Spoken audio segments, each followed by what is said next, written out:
দর্শক আলোচিত ত্রাণবহর সুমুদ ফ্লোটিলায় অংশ নিয়েছিলেন ব্রিটিশ বাংলাদেশি মানবাধিকার কর্মী রুহি লরেন আক্তার। আজ তিনি আছেন যমুনা টেলিভিশনের সাথে। Ruhi, welcome to our show. Welcome to Jamuna television. Assalamu alaikum, Dhanyavad. Thank you for inviting me today. Well, so first we'd like to know what inspired you to join Sumud Flotila. What inspired me to join the Jamuna Flotila? I mean, since I've been very little, I've been very interested in humanitarian work. For the last 10 years, I've been working for my own NGO, which I founded, supporting people who are refugees and asylum seekers and also living in war zones. And for the past 2 years, we have also been supporting the people of Gaza. Now, as well as like donating, as well as providing humanitarian aid, I think it's really important that we all also advocate for the people that we're supporting. And the Global Jamuna Flotila was my way of participating in a non-violent action to open a humanitarian corridor, to deliver humanitarian aid to the people of Gaza, and to end the siege, break the siege on Gaza that has been going on for many, many years.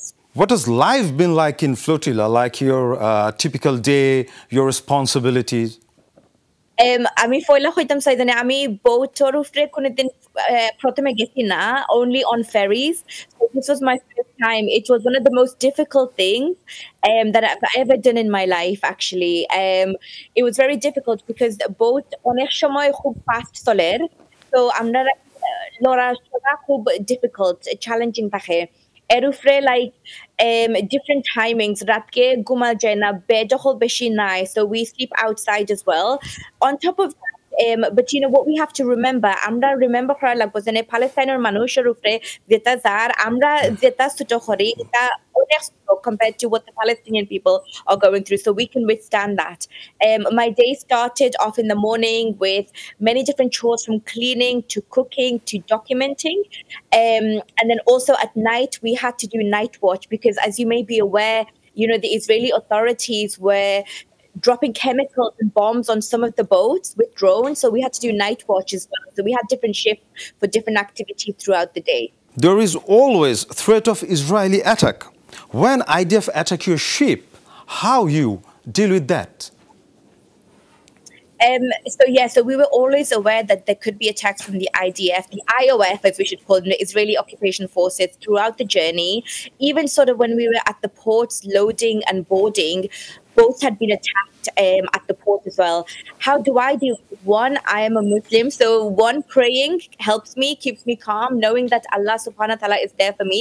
But also just, you know, we had a lot of pre-training. We had drone drills, we had safety drills, just being prepared for anything. And different things like, for example, when we're doing night watch, we had people on different sides to watch out for anything.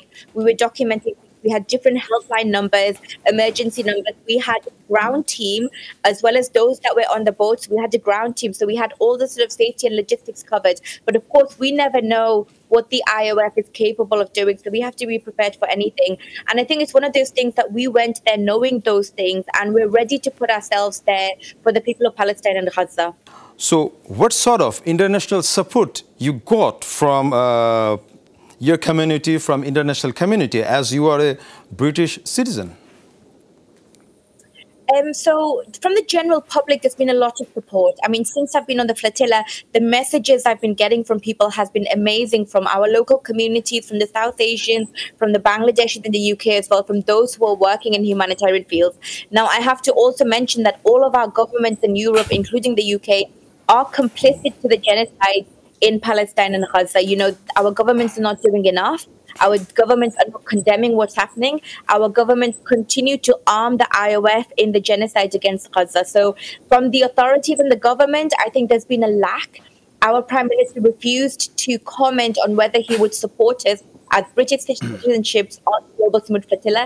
But the general support has been amazing. And also, I just have to say that, like, the support that I've also gotten from the Bangladeshi population has been absolutely wonderful on social media, from friends and family, those from Sylhet, those from Dhaka, absolutely amazing. Well, you have an organization, and the name of your organization is Banana and Biryani. It's quite interesting. So how you got this?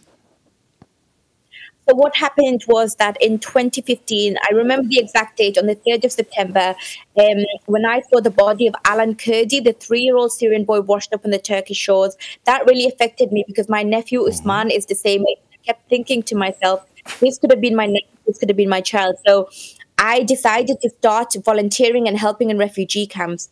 Now, one of the first refugee camps I went to in northern France, once they realized I was from a Bangladeshi origin, so there was a lot of Kurdish people, there was Syrian people, there was Pakistani and Afghanistani people as well. So once they realized I was from Bangladesh originally, they said to me that they would like to eat biryani because they were sick of eating that was being prepared in the camp. And, you know, bananas was another favorite food item they hadn't been able to eat. So what we decided was that we decided to cook biryani for 2,500 people in this camp and also provide bananas. And at the time, I never planned to make an organization or NGO, but and this is why we made like a social media page called Refugee Biryani and Bananas after the name of this mission. And the name stuck, and 10 years now we are still supporting worldwide people in war zones and refugee camps. Okay, another Bangladeshi photographer, 𝗧𝗲𝗹𝗶𝘀𝗀𝗃𝗂𝗃, he is also in Flotila. Right now, he's been abducted by Israeli force. So, tell me about this. Well, we have messaged online. I was very happy to hear of the amazing work he's been doing as a photojournalist and that he was also participating in the flotilla. Unfortunately, his boat has been intercepted last night and he has been taken hostage, illegally kidnapped by the IOF and put in detention, most likely. We don't know for sure. This is very sad news, but also we have all had the training. We knew that this could happen. And, you know, we can only be proud of Brother Shahidul Alam for putting himself out there for the people of Palestine and Gaza. And inshallah, I hope that more people will be able to support. Any messages to Bangladeshi people?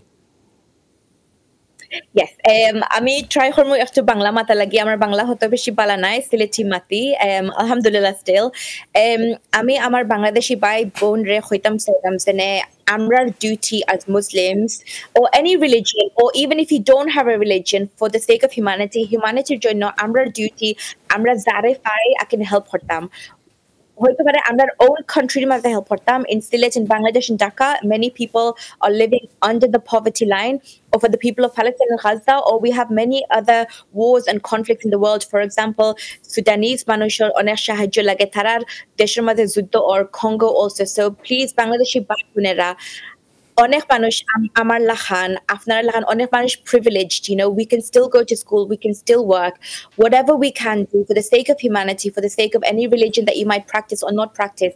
Whenever you can, please help someone. And remember that you do not have to be anybody special to help someone. You can just be the person next door.